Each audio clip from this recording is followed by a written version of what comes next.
Captain Dae-ho Kim stared at the screens showing thousands of alien ships moving toward Earth. The massive fleet looked like a dark cloud covering the stars. Each enemy ship was bigger than anything humans had ever built. The aliens called themselves the Galactic Dominion, and they had already destroyed 17 other worlds. "How many ships are there?" asked Dr. Yun-hee Park, standing beside him in the command center on Luna Station. "Over 800, Dae-ho replied. His voice stayed calm, but his hands were shaking. "Each one can destroy a city with one shot." Commander Taemin Choi walked over to them. He had been studying the alien message they received an hour ago. "They want us to surrender. They say if we give up now, they will let some humans live as slaves." Dr. Park translated the alien language better than anyone on Earth. She had been working day and night since the aliens first contacted them. They have done this before. They always ask for surrender first, then they destroy everything anyway. The three humans looked at each other. They all knew what this meant. Earth had two choices: fight and probably die, or surrender and definitely die later. "What does Earth Command say?" Dae-ho asked. Taemin smiled for the first time in days. "They want us to send the aliens our answer." On the main screen, they watched as Earth sent its response to the Galactic Dominion. Instead of words, they sent old videos from human history. Videos of soldiers fighting when they had no chance to win. Videos of people who chose to die rather than live as slaves. The alien commander, Admiral Korvax, watched these videos on his huge ship. He saw humans fighting in wars from hundreds of years ago. He saw them dying but never giving up. He did not understand why they would show him this. "What are they trying to tell us?" he asked his officers. "Perhaps they are showing us how they will fight," one alien said. Admiral Korvax laughed. His voice sounded like metal breaking. "These little creatures think they can fight us. We have weapons that can break planets. They have nothing." Back on Luna Station, Dae-ho received another message from the aliens. They were angry about the videos. They said humans were being foolish. They gave Earth one more chance to surrender. "Send them our real answer," Dae-ho told Taemin. The message was short and simple. "We don't surrender. We fight." Admiral Korvax could not believe what he was reading. In all his years of conquest, no species had ever refused to surrender. They were all smart enough to know they could not win. "These humans are either very brave or very stupid," he told his crew. "We will show them what happens to species that refuse the Dominion." The alien fleet moved closer to Earth's moon, their weapons charged with bright energy. Admiral Korvax decided to destroy one human settlement as a warning. That would make the others surrender. Lieutenant So-young Lee was working in Colony 7 on the moon's surface when the alarm started. She looked up and saw the alien ships in the sky. They looked like giant metal monsters floating among the stars. "Everyone get to the shelters," she shouted to her workers. But she knew it was too late. The alien weapons were already firing. The energy beam hit Colony 7 and turned everything to dust in 1 second. Lieutenant Lee was in her underground office when the attack came. The walls around her melted, but somehow she survived long enough to send one last message. "They killed our children," she said into her radio as her shelter filled with fire. "Make them pay." Her message reached every human settlement in the solar system. On Mars, in the asteroid belt, on the moons of Jupiter and Saturn, humans heard her final words. Admiral Korvax expected the humans to surrender after seeing the moon attack. Instead, something strange happened. Every human settlement, every space station, every ship suddenly went quiet. Their radios stopped working. Their lights went out. "Did we destroy all of them with one shot?" asked an alien officer.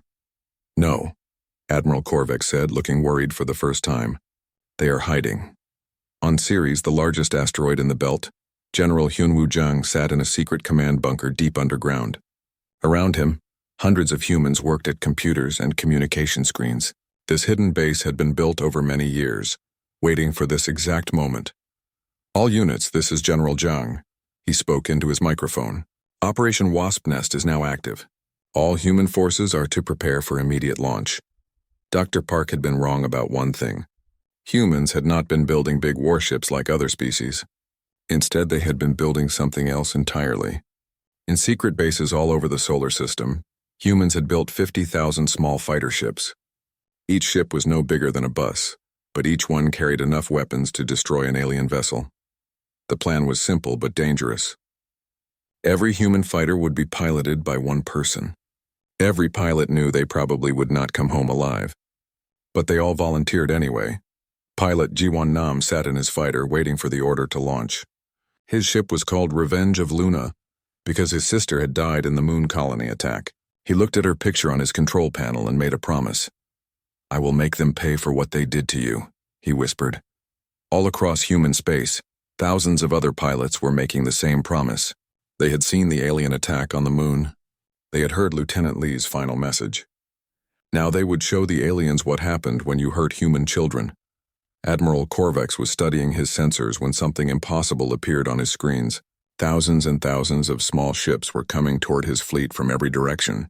They moved fast like angry insects swarming toward a threat. Where did all these ships come from? He demanded. His officers had no answer. Their sensors had shown no human military ships before. These fighters had appeared from nowhere, as if the humans had been hiding them inside asteroids and space stations. "Fire all weapons," Admiral Korvex ordered. "Destroy them before they reach us." The alien ships began shooting their powerful energy beams at the human fighters.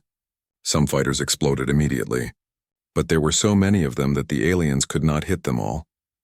Jiwon Nam saw his friends dying around him, but he kept flying toward the nearest alien ship. His fighter was fast and hard to hit. The alien weapons were made to fight big ships, not small ones. "This is for Luna," he shouted as his fighter crashed into the side of an alien vessel. His ship exploded, but the alien ship exploded too. All across space, human fighters were ramming into alien ships. The aliens had never seen anything like this before. Other species tried to save their pilots and ships. Humans used their pilots and ships as weapons. The battle lasted 6 hours. When it ended, half of the alien fleet was destroyed. Admiral Korvex could not believe what had happened. His mighty Dominion fleet had been beaten by tiny human fighters, but the humans were not finished. More fighters kept coming, wave after wave. The aliens began to panic. Admiral Korvex watched his fleet burning around him. Half of his 800 ships were gone. The human fighters kept coming like an endless swarm of angry bees. His weapons officers could barely keep up with shooting them down. "How many more of these fighters do they have?" he asked his crew.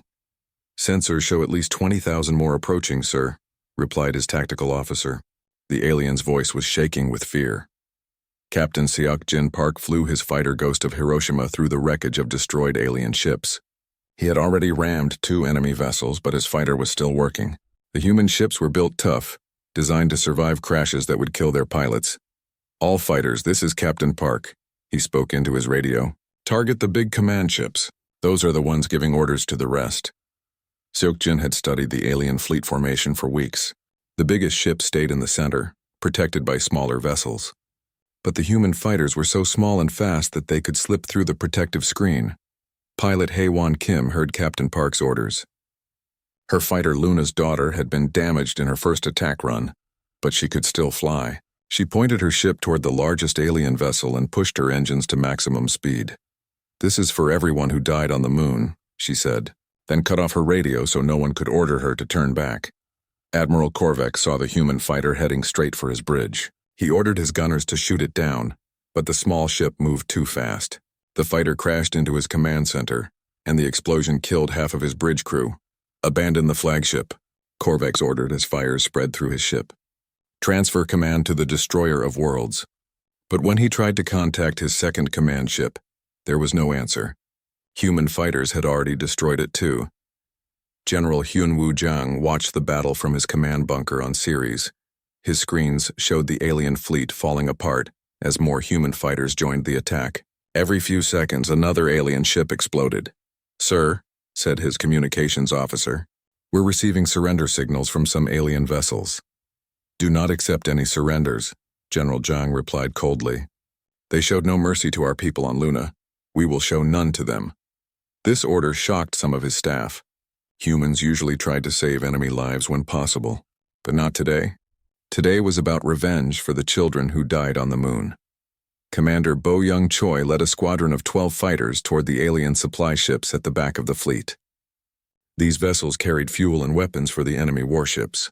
If she could destroy them, the remaining alien ships would be helpless. "Stay together," she told her pilots. "Hit the supply ships first, then go after anything that's still shooting at us." Her fighters dove down from above the alien formation. The supply ships had fewer weapons than the warships, so they were easier targets. Commander Choi's fighter Vengeance of Earth crashed into the largest supply vessel, causing a chain reaction that destroyed 6 more ships. Lieutenant Wu Jin Han was one of the youngest pilots in the human fleet. He was only 19 years old, but he flew his fighter like he had been doing it his whole life. His ship Defender of Mars had already destroyed 3 alien vessels. "I'm running low on fuel," he reported to his squadron leader. "Permission to make a final attack run?" "Granted," came the reply. "Make it count." Han picked the biggest alien ship he could see and flew straight at it. His fighter was almost out of power, but he had enough energy for one last ramming attack. The explosion lit up space for miles around. Admiral Corvex was now commanding his fleet from a small escape pod. His flagship was gone, along with most of his command staff. The human fighters had destroyed over 600 of his ships in just 6 hours. "Send a message to High Command," he told his surviving officers. "Tell them we need immediate reinforcements. These humans fight like demons," but it was too late for reinforcements. The human fighters had surrounded the remaining alien ships. There was no way for any of them to escape back to Dominion space. Captain Minho Seo led the final wave of human fighters. His squadron's job was to make sure no alien ship survived to tell others about human tactics. The Dominion could not be allowed to know how humans really fought. "Remember," he told his pilots, "we are not just fighting for Earth. We are fighting so that no other world ever has to face these aliens again." His fighter, Hope of Tomorrow, was the last human ship to attack. By the time he reached the alien fleet, there were only a dozen enemy vessels left. They were trying to run away, but human fighters were faster. Dr. Yun-hee Park watched the end of the battle from Luna Station. The alien fleet that had seemed so powerful that morning was now nothing but wreckage floating in space. Not a single enemy ship had escaped. "It's over," she told Captain Daeho Kim. "They're all gone." Daeho nodded, but he did not look happy. This was just their first fleet. They will send more. He was right. In the Galactic Dominion's capital city, High Counselor Vexitar was reading the final message from Admiral Corvex's fleet. The message was short and terrifying. Humans do not fight like other species. They use their own ships as weapons. They show no mercy. "Send everything we have or Earth will destroy us all." Vexitar had conquered dozens of worlds, but he had never seen a report like this. Other species fought to win. These humans seemed to fight to make sure their enemies could never hurt them again. "Prepare the second armada," he ordered his generals. 2,000 ships this time, and equip them with better defenses against small fighters. But Vexitar made a big mistake. He thought the humans would stay near Earth and wait for the next attack. He did not know that humans were already planning to take the fight to the Dominion. Admiral Yoon Ji. Yoon was studying captured alien technology in a secret research base on Mars. Human engineers had been working day and night to understand how Dominion ships worked. They had learned something very important. Alien ships were actually better than human ships in many ways. "If we can't beat them with better ships," she told her staff, "then we'll beat them with their own ships." The humans had captured 12 alien vessels that were only lightly damaged. Admiral Yoon's plan was to repair these ships and use them to attack Dominion bases. The aliens would never expect their own ships to turn against them.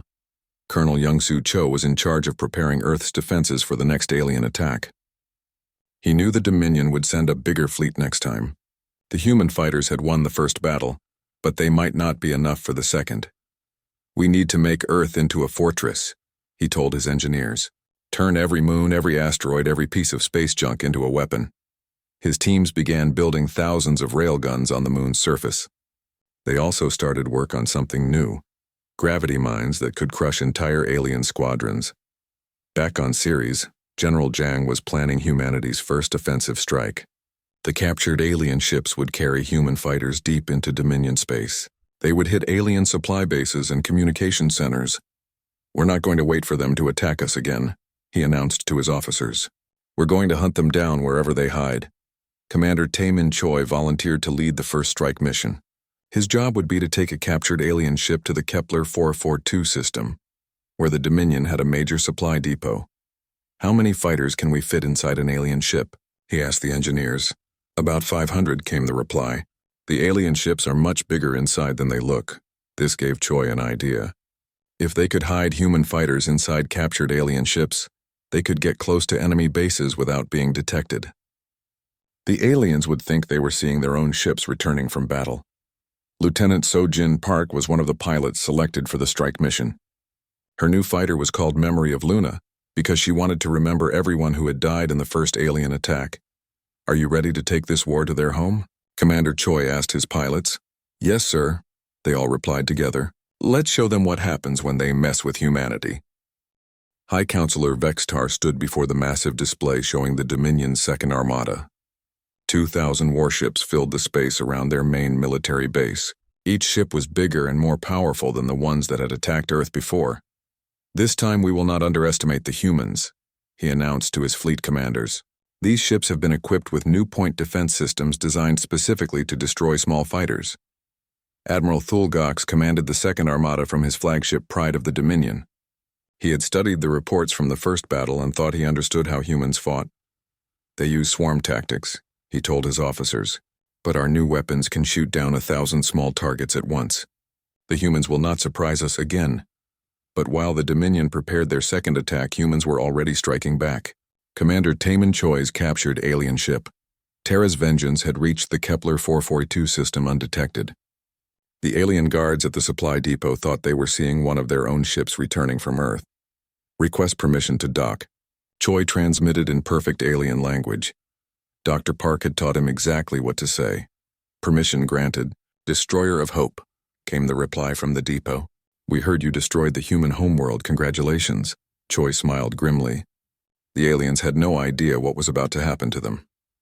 Inside the captured ship, 500 human fighters waited in silence.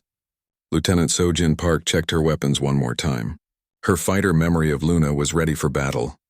"Remember," Commander Choi spoke quietly to his pilots, "we hit fast and hard. Destroy their supply ships, then get out before reinforcements arrive." The captured alien ship docked with the space station. As soon as the doors opened, human fighters poured out like angry wasps from a broken nest. The alien guards were so surprised they barely had time to sound the alarm. So-Jin targeted the station's main power core, while other fighters destroyed the fuel storage tanks. Within minutes, the entire supply depot was exploding. The aliens had never seen an attack from inside their own defenses. "All fighters, return to the ship," Choi ordered. "We've done enough damage here." The human fighters flew back into the captured alien vessel, and it quickly left the system. Behind them, the supply depot burned in space. The Dominion had lost enough fuel and weapons to supply 100 ships. Back in the Sol system, Admiral Yoon Ji-yoon was preparing Earth's defenses for the coming battle. She had been promoted to command all human forces after General Jang was killed in a training accident. "How long until the alien fleet arrives?" she asked her intelligence officer. 3 days, Admiral," Commander Bong-Soo Kim replied. "Our scouts report they have 2,000 ships this time." Admiral Yoon nodded calmly. "Then we'd better be ready for them." Over the past months, humans had transformed their solar system into a giant trap. The moon was now covered with thousands of railguns, each capable of firing metal slugs at near light speed. Mars had been turned into a massive fighter base with underground hangars holding 50,000 ships. Colonel Young-Soo Cho commanded the Luna defense grid from his bunker deep inside the moon. His railguns were the most powerful weapons humans had ever built. Each shot could punch through the armor of an alien battleship. "Test fire all guns," he ordered his crews. "I want to make sure everything works perfectly when the aliens arrive." The moon's surface lit up as thousands of railguns fired test shots into space. The metal projectiles traveled so fast they looked like beams of light. Dr. Haewon Lee had been working on humanity's secret weapon, gravity mines. These devices created small black holes that could crush entire alien ships. She had managed to build 50 of them, hidden throughout the asteroid belt. "The aliens will have to fly through the asteroid belt to reach Earth," she explained to Admiral Yoon. "When they do, they'll trigger the mines. Each one can destroy several ships." Pilot Do Hyun Kang was preparing for what might be his last mission. His fighter Guardian of Earth was equipped with a special weapon, a fusion bomb powerful enough to destroy an entire alien command ship. "You don't have to do this," Admiral Yoon told him. "We can find another way."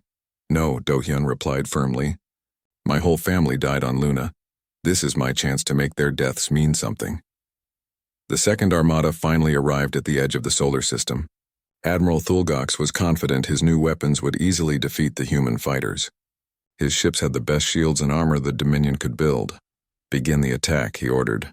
Target Earth first. We'll deal with their fighters afterward. But as his fleet moved toward Earth, they had to pass through the asteroid belt. Dr. Lee's gravity mines had been waiting there for months, invisible to alien sensors. The first mine activated when 10 alien ships flew too close to a large asteroid. The artificial black hole appeared without warning, pulling the ships into its crushing grip. The vessels were compressed into tiny balls of metal in seconds. What was that? Admiral Thulgox demanded as he watched 10 of his ships simply vanish. Unknown weapon, sir, his tactical officer replied. Some kind of gravity distortion. More mines activated as the alien fleet continued forward. Each black hole destroyed several ships before disappearing. By the time the Dominion reached Mars, they had lost over 100 vessels to the invisible traps. Launch all fighters. Admiral Yoon commanded from her base on Mars. Show them how humans really fight. 50,000 human fighters erupted from hidden bases all over Mars. They moved in perfect formation, like a school of deadly fish swimming through space. Each pilot was ready to die for Earth. Admiral Thulgox activated his new point defense systems. Thousands of small guns on each alien ship began firing at the human fighters. The weapons were designed to destroy multiple targets at once, but the human fighters had learned from the first battle. They flew in unpredictable patterns, making it hard for the alien computers to target them. Many fighters were destroyed, but many more got through the defensive fire. Lieutenant Mi-young Kwan led her squadron Avengers of Luna in a direct attack on the alien flagship. Her fighter had been modified with extra armor to survive longer in battle. Target their bridge, she told her pilots. Cut off the head and the body will die. Her squadron dove toward the massive alien command ship. The point defense guns fired everything they had, but some human fighters always got through. Mi-young's ship was hit twice but kept flying. This is for every child who died on the moon, she shouted as her fighter crashed into the alien bridge. Admiral Thulgox was thrown from his command chair as the human ship exploded against his bridge. Half of his control systems stopped working.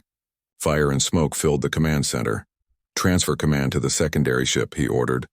But then another human fighter crashed into his communications array. He was cut off from the rest of his fleet. Colonel Cho's railguns on the moon began firing at maximum rate.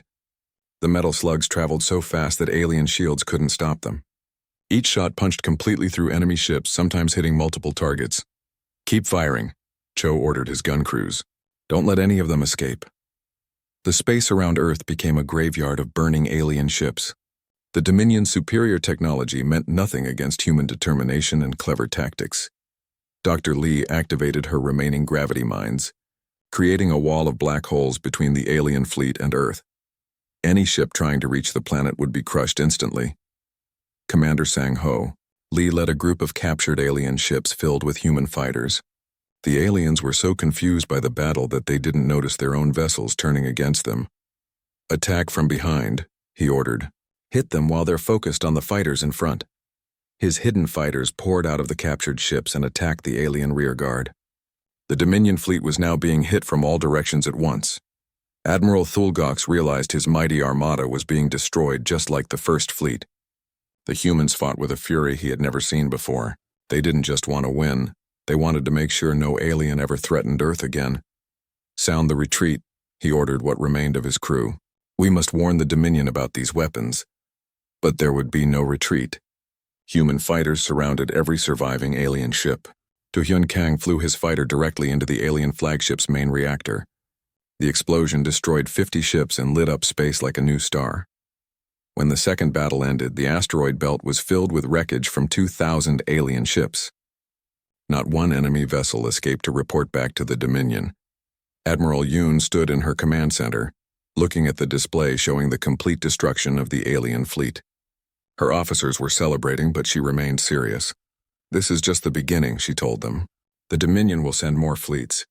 Bigger ones. We need to take this war to them before they can organize a proper response. She was already planning humanity's next move. The galaxy was about to learn that humans didn't just defend themselves, they hunted down their enemies wherever they tried to hide. The Galactic Dominion was in chaos.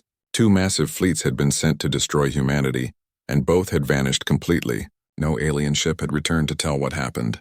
The Dominion's leaders feared the worst. Supreme Commander Thanek called an emergency meeting in the capital city of Zentara Prime. Around the table sat the most powerful aliens in the galaxy, but they all looked scared. "We have lost contact with 4,000 ships," Thanak announced. "The humans have destroyed 2 entire armadas without suffering major losses."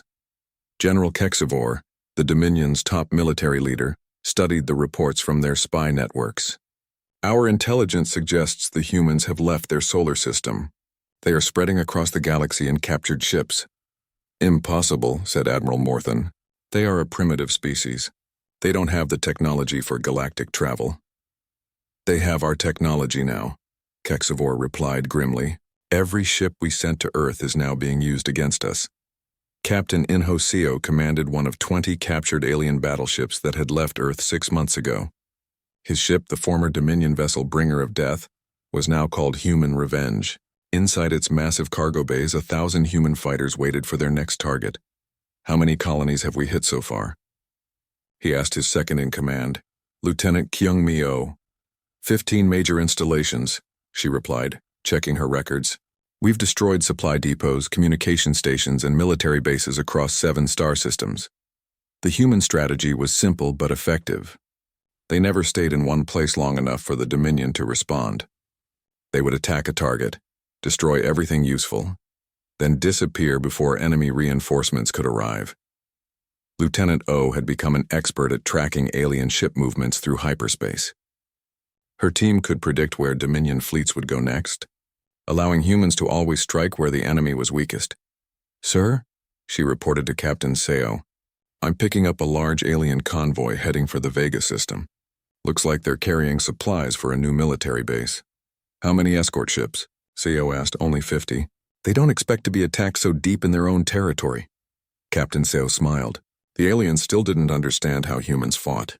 They thought like an empire, worried about controlling territory and protecting supply lines. Humans thought like hunters, focused only on killing their prey. "Set course for Vega," he ordered. "Let's give them another surprise." Major Wu Jin-han commanded the fighter squadron aboard Human Revenge. He was now 20 years old, but the war had made him look much older. His fighter, Eternal Vigilance, had destroyed over 30 alien ships in the past 6 months. "Prepare for launch," he told his pilots as they approached the alien convoy. "Remember, hit the escort ships first, then the supply vessels. Don't let any of them send a distress signal." The human fighters launched from their hidden position inside an asteroid field. The aliens never saw them coming until it was too late. Within minutes, the entire convoy was burning wreckage. But the humans weren't just attacking randomly. They were following a careful plan developed by Admiral Yoon back on Earth. Every strike was designed to force the Dominion to move their fleets in predictable patterns. Commander Gi Seok, Yu led another group of captured alien ships through Dominion space. His specialty was psychological warfare. Instead of destroying enemy bases completely, he would damage them just enough to spread fear. "Leave one alien alive at each attack site," he ordered his teams. "Make sure they can report what they saw. But make the reports so terrifying that other aliens will be afraid to fight us." The surviving aliens told stories of human ships appearing from nowhere like ghosts. They said humans could hide inside asteroids and nebulae, invisible until they attacked. Soon alien crews began deserting rather than face the human phantoms. On Zentara Prime, Supreme Commander Thanak was reading reports of attacks throughout Dominion space. The humans seemed to be everywhere at once, striking without warning, then vanishing before his fleets could respond. "How are they doing this?" he demanded. "Our intelligence says they only have a few dozen ships." "They're using our own ships against us," General Kexivor explained. "Our sensors can't tell the difference between a Dominion vessel and a captured one until it's too late." Thanak was growing desperate. The Dominion's own citizens were starting to revolt, demanding an end to the war that was destroying their empire. Some worlds had already declared independence rather than face human attacks. "We need to end this quickly," he decided. "Prepare the Purge Fleet." The Purge Fleet was the Dominion's most feared weapon. These ships were designed to destroy entire planets, turning them into lifeless rocks. They had never been used against a species as dangerous as humans. Pilot Jae-hyun Shin intercepted the alien communications about the Purge Fleet from his stealth fighter hidden near Zentara Prime. He had been watching the alien capital for weeks, gathering intelligence on their military plans. "Admiral Yoon," he transmitted to Earth, The aliens are preparing something called a purge fleet. According to their messages, it can destroy whole planets. Admiral Yoon received the message at her headquarters on Mars. She had been expecting something like this. When desperate enemies couldn't win through normal warfare, they often turned to genocide. "How long do we have?" she asked her intelligence staff. "According to our calculations, the purge fleet will reach Earth in 6 months," replied Commander Arim An. "They're building it at a secret base in the Rigel system." Admiral Yoon made a decision that would change the course of the war. Instead of waiting for the aliens to attack Earth with planet-killing weapons, humans would strike first with everything they had. "Send word to all human forces throughout the galaxy," she ordered. "Operation Final Hunt begins immediately. We're going to destroy the Dominion completely before they can use their super weapons." Captain Changmin Ryu received the order while his captured battleship was raiding alien supply lines near the Centauri system. His ship Sword of Earth carried 1,500 human fighters, making it one of the largest human forces outside the solar system. "Change of plans," he told his crew. "We're no longer just raiding. Now we're going to war." All across the galaxy, human strike forces began converging on major Dominion worlds. They moved like a pack of wolves closing in for the kill. The aliens had no idea what was coming. Lieutenant Boram Yoon led a reconnaissance mission to the Rigel system, where the aliens were building their planet-killer fleet. Her stealth ship Silent Death could get close to enemy bases without being detected. "I count 50 purge ships under construction," she reported to Admiral Yoon. "Each one is twice the size of a normal battleship. If they finish building these things, they could destroy every human world." "Not if we destroy them first," Admiral Yoon replied. "How well defended is the shipyard?" "Very well. They have over 300 escort ships and orbital defense platforms. It won't be easy to get close enough to attack." But Admiral Yoon was already forming a plan. The humans had learned something important about alien psychology during their months of raiding. The Dominion always kept their most important facilities heavily defended, but they defended them in predictable ways. Colonel Tae Young Hong commanded a special forces unit trained for exactly this kind of mission. His team could infiltrate alien bases and plant explosives without being detected. "We'll need to get inside the shipyard somehow," he told Admiral Yoon during a secure communication. "If we can plant fusion bombs inside the purge ships while they're being built, we can destroy the entire fleet at once." "How do you plan to get past 300 escort ships?" Admiral Yoon asked. Colonel Hong smiled. "The same way we've been beating them all along. We'll use their own ships to carry us inside their defenses." The plan was dangerous but simple. A captured Dominion ship would approach the Rigel shipyard pretending to be carrying supplies. Hidden inside would be Hong's Special Forces team and 1,000 human fighters. Commander Subin Cho volunteered to pilot the captured ship on this suicide mission. Her vessel Trojan Horse would have to get close enough to the alien shipyard for the Special Forces to plant their bombs. "Once we're inside their defenses, we'll have about 10 minutes before they realize we're not really one of their ships," she told Hong's team. "That should be enough time to plant the explosives and launch our fighters." Lieutenant Rian Moon was one of Hong's Special Forces soldiers. His job was to plant fusion bombs inside the alien superweapons while the fighters provided distraction. "Remember," Hong told his team, "we're not just trying to delay these ships. We need to destroy them completely. If even one purge ship survives, it could wipe out Earth." The mission launched 3 weeks later. Commander Cho's ship approached the Rigel shipyard broadcasting proper alien identification codes. The Dominion guards, exhausted from months of human attacks, didn't check as carefully as they should have. "Supply Ship 7, you are cleared for docking," came the message from Alien Traffic Control. "Acknowledged," Cho replied in perfect alien language. "Beginning docking procedures now."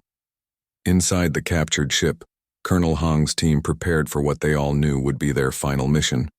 They had enough explosives to destroy 50 super weapons, but they probably wouldn't survive the explosions. "For Earth," Hong said quietly as their ship docked with the alien shipyard. "For humanity," his soldiers replied. The fate of both species. Now Commander Subin Cho felt her hands shake as her captured alien ship docked with the Rigel shipyard. Through her viewports, she could see the massive purge fleet ships under construction. Each one was large enough to destroy a planet with a single shot. "Docking complete," she announced quietly to Colonel Hong's team. "You have 10 minutes before they figure out we're not really aliens." Colonel Tae Young Hong checked his equipment one last time. He carried enough fusion explosives to level a small city. His team of 12 soldiers each had similar loads. Together, they could destroy the entire shipyard. Remember the plan, he told his men as they prepared to leave the ship. Plant the bombs inside the engine cores of the purge ships. Set the timers for exactly 8 minutes. That will give our fighters time to escape before everything explodes. Lieutenant Rion Moon was the youngest member of the team. He was only 18, but he had volunteered for this suicide mission because his entire family had been killed in the first alien attack on Earth's moon. "Sir," he asked Colonel Hong, "what if we don't make it to all 50 ships? Then we make sure the ones we do reach are completely destroyed," Hong replied. "Even if we only get half of them, that's 25 planet killers that can never be used against human worlds." The soldiers left their ship and entered the alien shipyard. The Dominion workers were so busy building their superweapons that they barely noticed the new arrivals. The humans wore stolen alien uniforms and walked like they belonged there. Lieutenant Moon approached the nearest purge ship, which was called World Ender in the alien language. The ship was so large that it took him 5 minutes just to walk from one end to the other. Inside, he could see weapons powerful enough to crack a planet's surface. "Bomb planted," he whispered into his radio. "Timer set for 8 minutes." All around the shipyard, Hong's other soldiers were doing the same thing. Each bomb was carefully hidden inside the most important parts of the alien ships. When they exploded, the chain reactions would tear the entire fleet apart. Meanwhile, Commander Cho was preparing the human fighters hidden inside her ship. Major Wu Jinhan commanded 1,000 pilots who were ready to launch as soon as the bomb started exploding. "As soon as you see the first explosion, launch everything we have," Cho told him. "Our job is to make sure no alien ship escapes to warn the rest of the Dominion." The alien guards finally realized something was wrong when they tried to contact the supply ship's captain. Commander Cho's alien language was good but not perfect. The guards noticed small mistakes in her speech. "Supply Ship 7, please confirm your authorization codes," requested the alien security chief. Cho knew she was caught. "All units, we are discovered," she announced over the radio. "Execute the mission immediately." Colonel Hong's team had only placed bombs in 30 of the 50 purge ships, but it would have to be enough. "All teams activate timers now," he ordered. 6 minutes to detonation. The first explosion came from the ship where Lieutenant Moon had planted his bomb. The fusion device vaporized the entire engine section, and the resulting fire spread to the ship's weapons storage. The secondary explosion was so powerful it shattered windows across the entire shipyard. "Launch all fighters," Major Han commanded as more explosions lit up the alien facility. 1,000 human fighters poured out of the captured supply ship. The alien guards were so confused by the explosions that they barely tried to stop the launching fighters. Within seconds, space around the shipyard was filled with small, fast human ships. Admiral Thulgox commanded the escort fleet protecting the shipyard. He watched in horror as 30 of his superweapons exploded one after another. Each blast destroyed millions of credits worth of equipment and years of construction work. "How did humans get inside our most secure facility?" he demanded. "Unknown, sir," replied his tactical officer. "But we're detecting over 1,000 enemy fighters launching from what appears to be one of our own supply ships." Admiral Thulgox realized the humans had used a captured Dominion vessel to sneak past his defenses. The same tactic that had been destroying alien bases across the galaxy had now reached their most important shipyard. "Destroy that supply ship immediately," he ordered. "Don't let any more fighters escape," but it was too late. Commander Cho's ship exploded under heavy fire, but all of her fighters had already launched. Major Han led them in attacks against the remaining purge ships while the alien escort fleet tried to stop them. Colonel Hong and his surviving soldiers were trapped inside the exploding shipyard. They had completed their mission, but there was no way to escape. Lieutenant Moon found himself beside Hong as alien security forces surrounded their position. "Was it worth it, sir?" Moon asked as enemy fire filled the air around them. Hong looked through a viewport at the burning purge ships. 30 planet killers would never threaten human worlds. "Yes," he said firmly. "It was worth everything." The colonel and his team died fighting, but they had saved billions of human lives. The alien superweapons program was set back by years, maybe decades. Major Han's fighters continued their attack on the shipyard's remaining defenses. His ship Protector of Earth had been damaged by alien fire, but he kept fighting. Around him, hundreds of other human pilots were making their final attacks. "Sir," one of his pilots reported, "I count 20 purge ships still intact. Should we try to destroy them?" Negative, Han replied. Our bombs didn't reach them and they're too well defended. We've done enough damage here. Time to go home. The surviving human fighters began their retreat from the Rigel system. They had destroyed more than half of the Dominion's planet-killer fleet, but they knew the aliens would try to build more. Supreme Commander, Thanek received news of the disaster at Rigel while he was meeting with his military council on Zentara Prime. The loss of 30 Purge ships was a catastrophic blow to Dominion military power. How many humans died in this attack? He asked his intelligence chief. Unknown, sir. But our estimates suggest they lost at least 2,000 fighters and special forces soldiers. Thanek was amazed. The humans had sacrificed thousands of their own people to destroy ships that had never even been completed. No other species would pay such a high price for a military objective.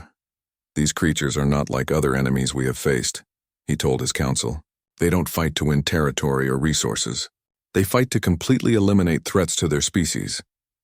General Kexfor had been studying human tactics since the war began. Sir, I believe the humans are preparing for a final offensive. All of their scattered forces are moving toward our core systems. Impossible, said Admiral Morthen. They don't have enough ships for a major invasion. They don't need to invade, Kexfor replied. They just need to destroy our ability to build new fleets. If they can eliminate our shipyards and supply bases, we'll never be able to replace our losses. Thanek realized the general was right. The humans weren't trying to conquer the Dominion like a traditional enemy. They were trying to make it impossible for the Dominion to ever threaten humanity again. How long do we have? He asked. Based on their movement patterns, I estimate they'll begin their final offensive within 2 months, Kexavor said. They're gathering every ship and fighter they have for one massive attack. On Earth, Admiral Yoonji Yoon was indeed planning the largest military operation in human history. Reports from the Rigel raid had confirmed that the aliens were building planet-killer weapons. She could not allow such weapons to exist. Operation Righteous Fury will involve every human military asset, she announced to her staff. We're going to attack Zentara Prime directly. If we can destroy their capital and primary shipyards, the Dominion will collapse. Commander Bong-Soo Kim raised a concern. Admiral, our intelligence suggests the alien capital has the heaviest defenses in their empire. We could lose everything in a single battle. If we don't attack now, they'll finish building their planet killers, Admiral Yoon replied. Then they'll use those weapons to destroy Earth, Mars, and every human colony.